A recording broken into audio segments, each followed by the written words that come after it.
I am here with Aaron Baltalytis from Northwestern University. He's got an incredible journey and story, things that he has fought through that a lot of people never have had to experience in their life. And I can't wait for him to share his story of resilience.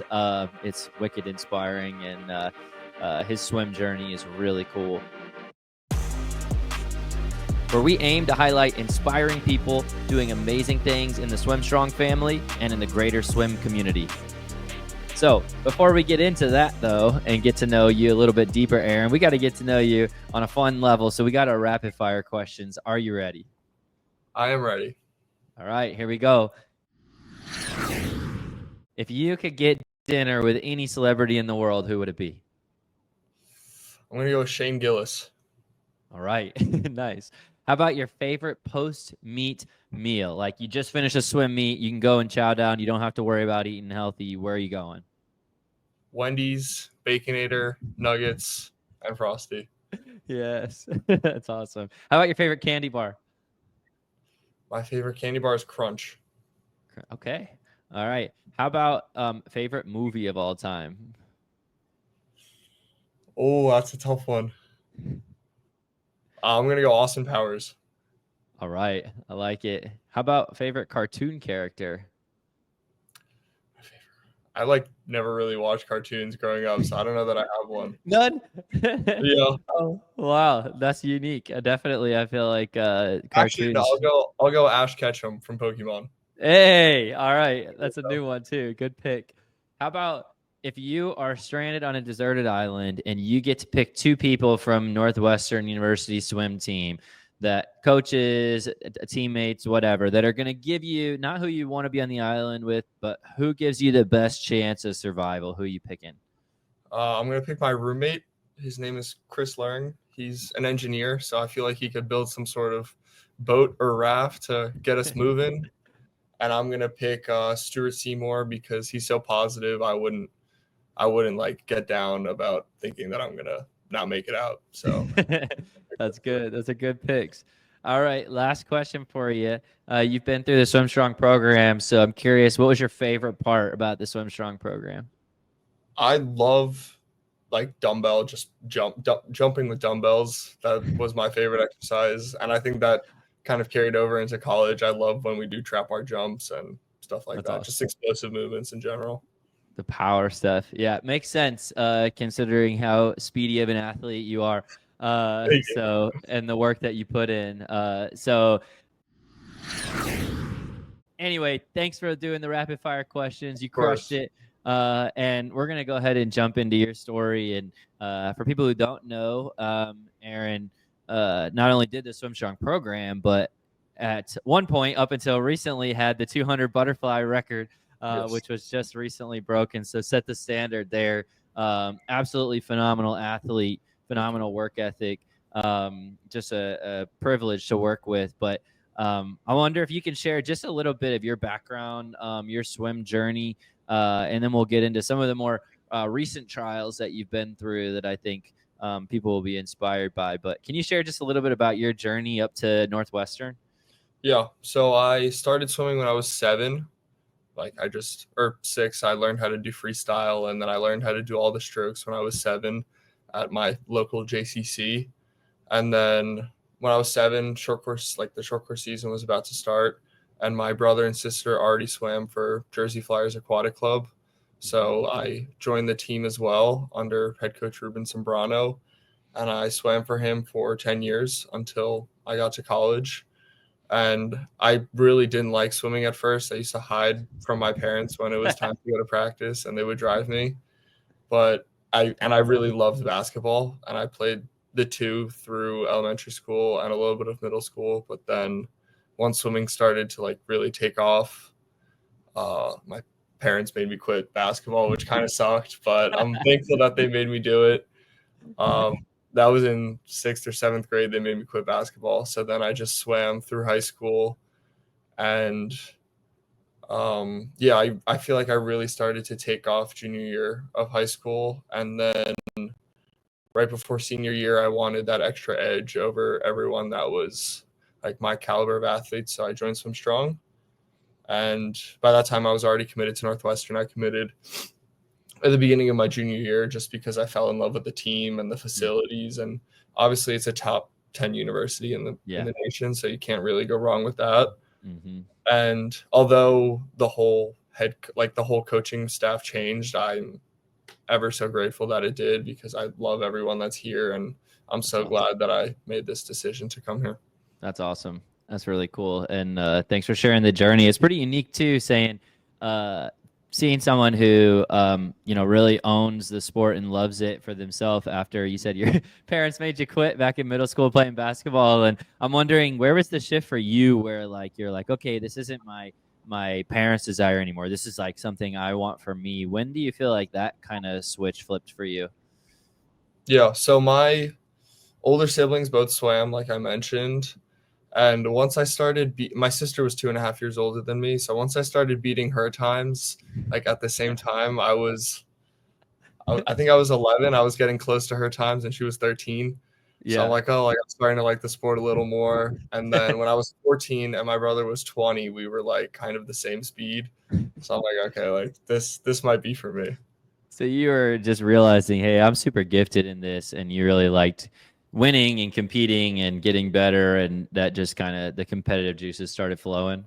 Yeah, very, very competitive, especially with my siblings. That's awesome. That's really awesome. Well, shout out to your siblings. Also, shout out to Ruben and JFAC out there and the time you spent with him coaching you in that program.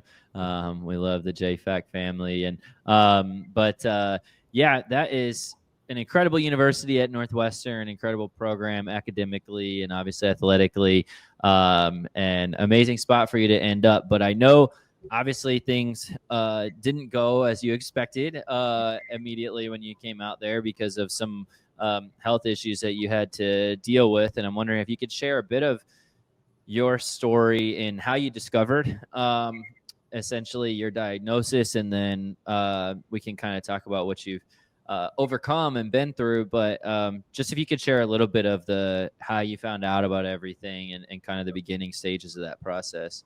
Yeah. So, I first found a lump when I was, I think, 15, and I brought it up with my pediatrician, and he pretty much pushed it aside, said it's nothing, don't worry about it. And that was when I was 15. After I turned 18 on my yearly physical again, I said that I felt a lump, and that this time the doctor said that I needed to get it checked. So that was in September of 2023, but there was no real push to get it really done quicker. So I went about my season as a normal college freshman would, and I went best times in my 3 events that I do. So then I went home for spring break, and then I came back, and every time I put on my suit, I was feeling some pretty severe pain again. So then I went to my athletic trainer, and he's like, yeah, we need to get this checked for sure. So he scheduled an ultrasound for me. And a couple weeks later, I had a long course meet. It was just a normal meet, a normal club meet hosted at our pool. So me and a couple of the other kids on the team swam there, and it was the best in-season long course meet I had. I'm horrible in season, and I'm even worse long course. So it was a pretty good meet for me, and I was really happy. And the following Tuesday, I got diagnosed with testicular cancer 2 days later, which is kind of crazy to think about. And it was from an ultrasound. I found out Wednesday morning. Wednesday afternoon, I got a CT scan to see if it had spread through my lymph nodes or through anything else. And they found out that it did spread through my lymph nodes. So Thursday, I flew home. Thursday night, I slept in the hospital, woke up, got surgery Friday morning. So it was kind of just a crazy turnaround of events. And then after my surgery, I had to come back to school, get all my stuff because I was about to start chemo. They tested my tumor, and it was it's called teratoma, so it's technically a chemo-resistant tumor. But since they didn't know what was in my lymph nodes, they decided that it would just be safe to do like a chemo round, or four rounds of chemo. Yeah. So I came back to school, got all my stuff, and then on Monday, and we had a recruit here while I was just picking up all my stuff. Everyone was like saying bye to me. It was kind of really sad, but he ended up committing, and he's a really good guy, so that was really nice. We went kayaking on the lake together. It was a lot of fun. And then I started chemo. It was 5 days of chemo. I get 2 drugs. They're called EP. I forgot what they stood for. But it's the normal regimen for testicular cancer. And so I would do chemo for 5 days, and then I would get 16 days off, and that adds up to 21 days or 3 weeks. And I did that 4 times. And after every round, I got a scan. And the scans were not good because it was chemo resistant. So the first scan or 2 had a little bit of shrinkage, which was just You're good. Which was just the non-teratoma, and then the last 2 scans pretty much didn't show any shrinkage. And after the last scan, I just got some blood work done to make sure that my body was like ready for surgery. And then I got it was called a retroperitoneal lymph node dissection at Memorial Sloan Kettering Hospital, which is in Upper East Side, New York. Okay. And they removed 81 lymph nodes of my body, and 27 of them had cancer or were cancerous. And that was like a 9-hour surgery. I think it was 520 minutes, so just under 9 hours. Wow. So that knocked me out for a little bit. I was in the hospital for a week. I couldn't eat or drink water. They weren't giving me any fluids. I mean, they weren't giving me any food. Sorry. I was getting a lot of fluids, but I gained weight from chemo, which is, people think like everybody gets super skinny after chemo, but they give you so many steroids to make you not nauseous that you are just so hungry all the time. So I gained roughly 10 pounds from chemo. And then after the surgery, I lost 30. So it was quite a big swing. Wow. And then I finally made it home. 2 weeks later, I was back at school. That's getting ready wild. for classes. That is so wild, man. Yeah. So, first of all, can you take us through, everybody listening, just those, you mentioned the 2-day span of like finding out the diagnosis of testicular cancer, and then realizing you need surgery, and then going through chemo, and then having to go back to school, get all your stuff, come back, and it, like with recruits and all of that. Where was your mind at when all this was going on? Like mentally, how were you processing all of this? What was your mindset in terms of like next steps and how you handled it? Yeah. So I kind of already knew that it would be cancer. I don't know how, but my brain like just automatically went there before I even got the scan, once I was feeling the pain, because it was for so long that I'd felt this lump. Yeah. So my brain was kind of already there. I wasn't expecting it, obviously, to have spread so much. So that was just kind of shocking. I don't really know how to put it other than I was just in such shock. Like I didn't even cry when I was told. So it was just like, I didn't even know what was happening. It was so much information being thrown at me, and I was seeing so many different doctors. So that was really crazy. Calling my parents, they were freaking out, of course, but my dad's a doctor, so he was able to kind of get everything situated really quickly. He got that surgery scheduled on Friday. It was like with one of his friends, and then he got me in contact with the oncologist at MSK and with a surgeon at MSK that eventually did my surgery. So I'm super thankful for him. He put everything together, especially like when my mom was freaking out. He was freaking out too, but he didn't show it as badly. Yeah. And I only told those first 2 days, I really only told my head coach, Rachel, and a couple of my friends. I just told everyone else that I needed to go home for some health issues. So it was a lot easier for me not to tell everyone right away.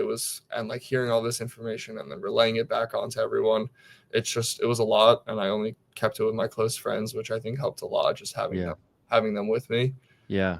Those 2 days were really crazy. Yeah, I can't even imagine just the shock and just trying to process that. And then you go through the 4 rounds of chemo, which is obviously super intense in a lot physically and mentally. How was that process for you going through that just mentally? Like, did you feel like everything you had done in swimming and sport had helped you like kind of approach the process with a certain mindset? Was it something like totally new that you had to find a new part of you that you didn't know existed? Like talk to me about the mindset of going through something so grueling. Yeah, definitely the discipline of swimming helped me a lot getting through that. But I think more so than anything, it put my body in some really good shape. So when I had cancer growing inside me, I had no idea because my body was just still doing well. I had no symptoms.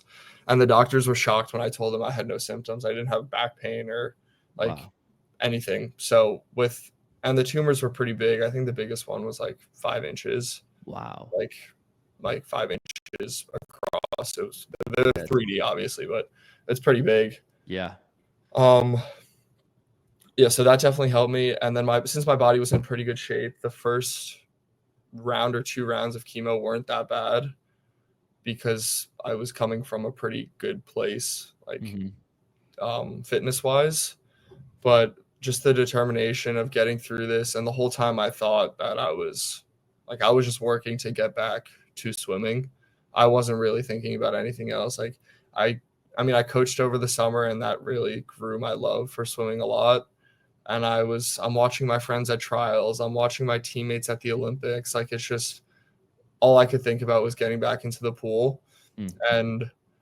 But what I think helped the most, more than just like for me, was just the relationships that I made through swimming. That really helped me a lot. So obviously there were days I tried to be as positive as I could, but there were definitely a lot of days where I was feeling like total crap. And I had my teammates texting. I had some teammates texting me every day. My head coach was texting me every day. It's just the relationships that you make in this sport, I think, are so strong. And you really, like you talked about, like before we got on camera, this showed a lot about me. It showed really a lot about the people around you, like who really cares, who's there for you when you feel horrible. And yeah. That's awesome. I think that's what helped me the most. Yeah, it goes to show like you can never underestimate the power of relationships and the people around you. And like obviously we talk about that from a team perspective. If you want to be as great as you can be in the pool, yeah, you got to have great teammates around you, great coaches, great people to help pull the best out of you, and you pull the best out of them and challenge each other every day. But the same is true of life. And yeah, when you get knocked down, that's truly when you find out like who your core people really are, right? And and others who maybe it's more just for show or a little bit more like flaky. And but that's in a way that can be a really positive thing, because you just grow so much deeper through adversity and trial, and those relationships kind of take things to the next level in terms of the depth. But yeah, that's super cool to hear about the support that you had from your swim family, your friends, kind of all over the place. And we hope you're enjoying this week's podcast. We want to take a quick break to shout out our sponsors. Attention all high school and club swimmers and divers. Are you ready to take your talents to the next level and dive into the collegiate scene? Look no further than ACC Recruiting, your premier destination for college swimming and diving recruitment education. At ACC Recruiting, we specialize in connecting student athletes with the perfect collegiate programs that match their skills and academic aspirations. Our experienced team will guide you through the recruitment process, providing personalized support every stroke of the way. Don't let your dreams sink. Visit ACC Recruiting today and make a splash in your future. Dive into success with ACC Recruiting, where champions are born. Visit our website now or call us at 314-518-8844. That's 314-518-8844. ACC Recruiting, your gateway to collegiate swimming and diving excellence. Resistance bands are a must-have for dry land. Elite Athlete Power Band kits are designed to give you a cost-effective way to improve performance and reduce the risk of injury. These high-quality kits last longer and are versatile enough to provide total body workouts anywhere, anytime. The levels of resistance are ideal for progressing youth athletes without weight increases that are too large. Go to the link provided on the SwimStrong Dryland website, click on the Training tab, and search Equipment Suggestion Lists, and get your Elite Athlete resistance bands today. I know we're all trying to get better in the pool, which requires countless hours of training both in and out of the water. With that, I bet every swimmer has experienced dry, damaged skin and hair, not to mention the itchiness and lingering chlorine smell. I recently discovered TryHard, and after a few great conversations, we decided to team up to improve every swimmer's experience in and out of the pool. TryHard offers chlorine removal products specifically designed for swimmers to remove chlorine, hydrate your skin, eliminate those chlorine odors, and even minimize those annoying goggle marks. It's the perfect post-swim TLC for all swimmers, letting you focus on your sport without worrying about permanent skin and hair damage. If you're interested in learning more, click the link below. They've kindly offered you 20% off to give them a try with code STRONG, STRONG. Let us know your thoughts, and happy chlorine-free swimming. Now back to our episode. Certainly it's an inspiring journey for people to witness and hear about, and it was something that I remember when I found out and reached out to you, just being like pretty devastated and feeling very heavy and weighty for you, but like doing a lot of praying and a lot of just knowing that, hey, this kid's a fighter. This kid is an absolute animal, like when it comes to just life in general. So it was inspiring for me and Brian and the whole SwimStrong family to witness kind of your resilience and fight and things that we got to see before you went through all of it, but are amplified on a scale of when it's just like you're fighting for a lot more than just trying to drop a best time, which is still obviously important when you're in the pool trying to get better and improve, and but doesn't compare at all to you as a person and the much bigger things in life. And so anyway, like I appreciate you sharing all those things and being so open about it. I think people go through stuff and a lot of times are a little bit more hesitant maybe to talk about it. What makes you so open, like, and willing to share these things and talk about your journey? I just always think to myself, if I could help somebody else or prevent somebody else from going through what I had to go through, that everything would be totally worth it.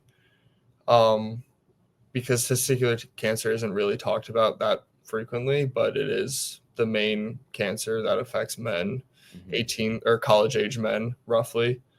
And it doesn't really get talked about. And I don't think men's health in general gets really talked about a lot. So if I can use my experience to help others, then like I retrospectively wouldn't be upset with what I went through. Or yeah. No, like seeing that. I mean, that's awesome. I feel like you're right. Actually, you said something pretty insightful, not just about like testicular cancer and men's health, but just men's health in general. Like it's something that sometimes, for whatever reason, is a lot more guarded. And mental health can be the same way, especially with guys. And so just kind of opening those conversations and letting people know they're not alone and how to walk through this, and having resources and just being able to learn in that way and be able to share burdens with people. Like, I think that's huge.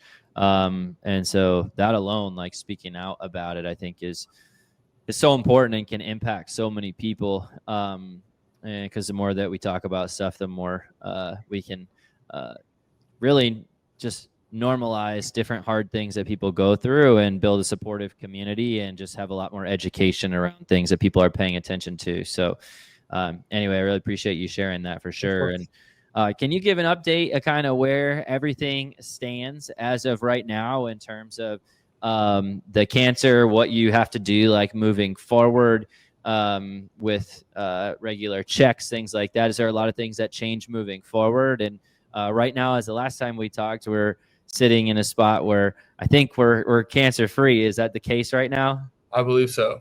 That is amazing. That is so freaking awesome. But yeah, man. But yeah, what does life look like now as you move forward? Yeah. So I got my first scan after my surgery, and it looked pretty good.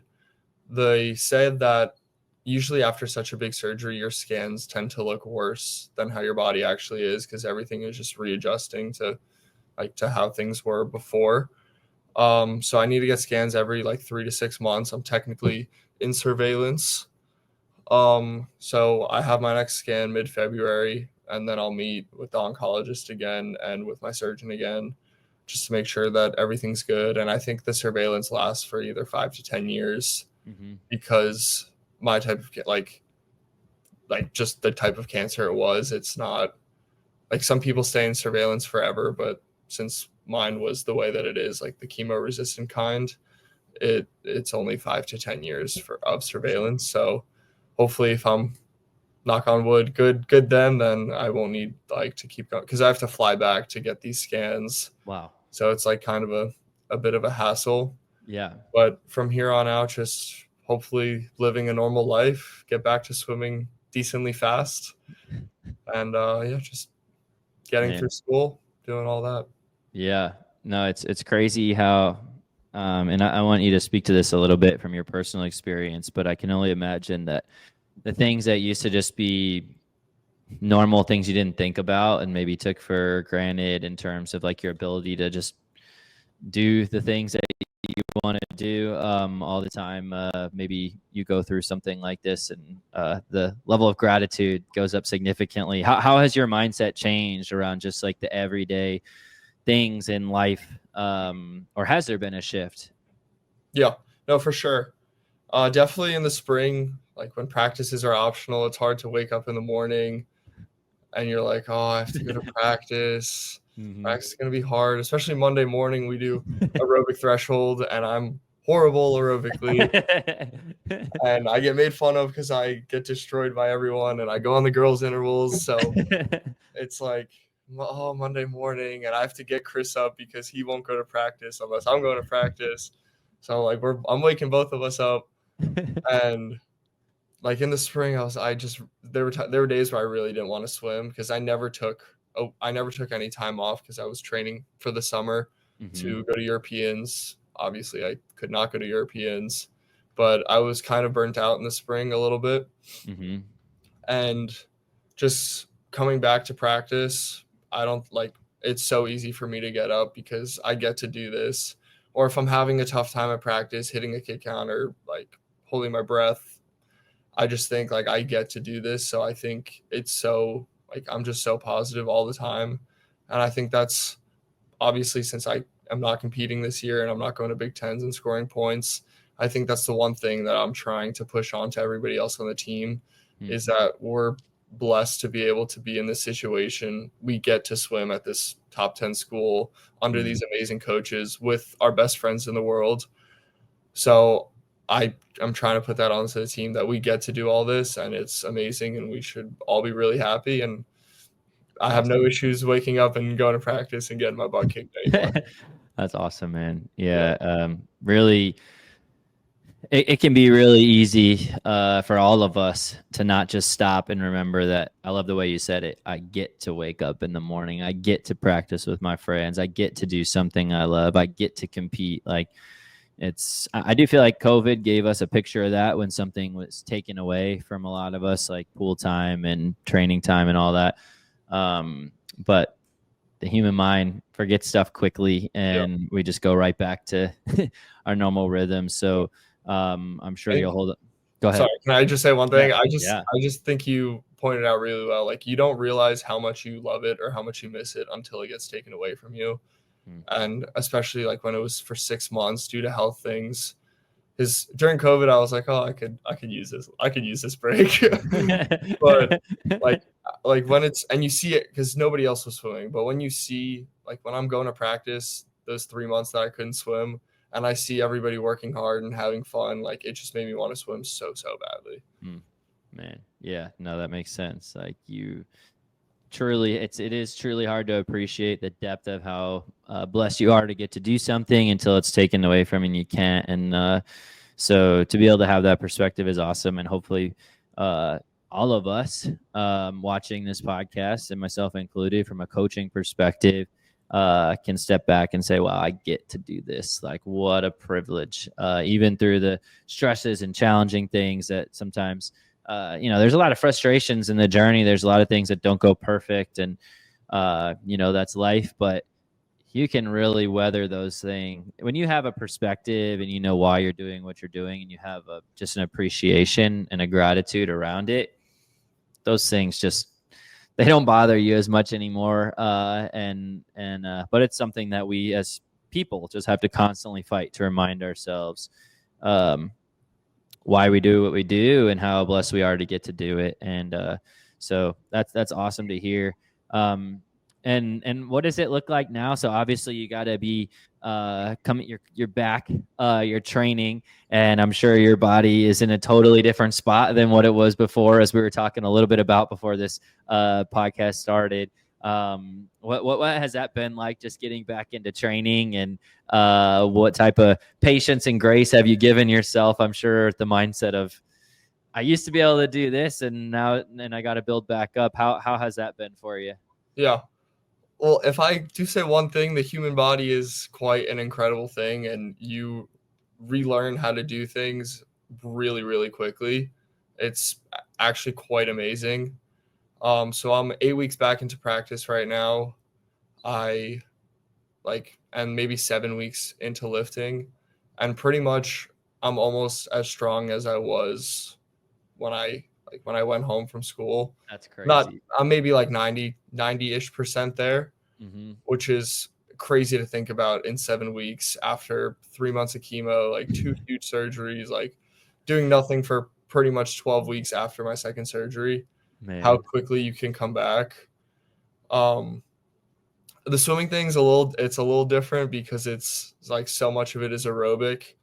So my heart and lungs are not quite there yet. I can do like some 25s and 50s fast. And I did we have 2 other red shirts. One tore his ACL, and then another is like taking this because she transferred, so she's taking this year to red shirt, and then she'll compete next year. So Northwestern as a whole, we had 2 meets this past weekend, and the red shirts we raced before the meet, and I did a 50 fly on a relay, 100 fly, and 100 free. And for being like, at this time I was back like 7.5 weeks, the results were pretty good. I was like 21.7, 50 fly, 50 point in the 100 fly, and 47 in the 1 free. Dang, dude. Not retrospectively, but in comparison to where I was, is obviously pretty horrible. But to be back after 7.5 weeks, I was so grateful that I could still fit into a tech suit and race. It was just a lot of fun, even if it wasn't that fast.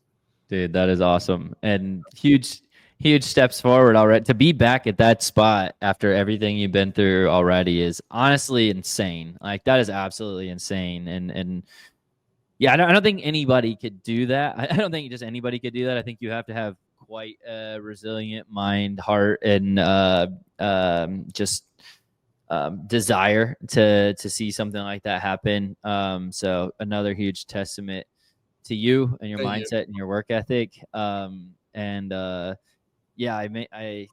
talk a little bit about too, like, just have you learned to be patient with yourself too? And like, because you're saying, hey, I know that it's compared to where I was, like, I'm slower right now, but I'm building back.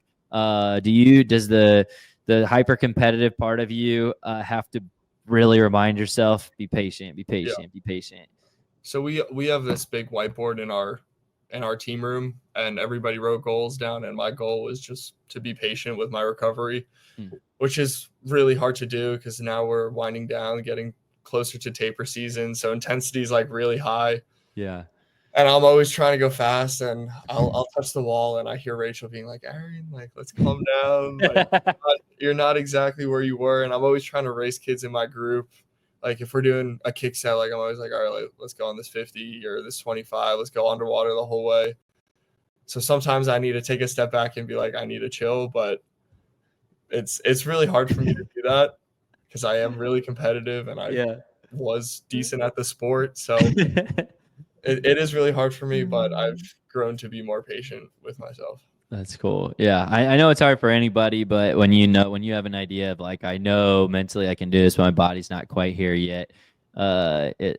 I'm sure it's frustrating, but we'll definitely grow you in patience and giving yourself grace. And as long as you're reframing, keeping your mind on the big picture. And, but also I do love the drive. I love the competitiveness that it doesn't matter. Like, it doesn't matter where you're just like, I want it. And, so I think that's really cool.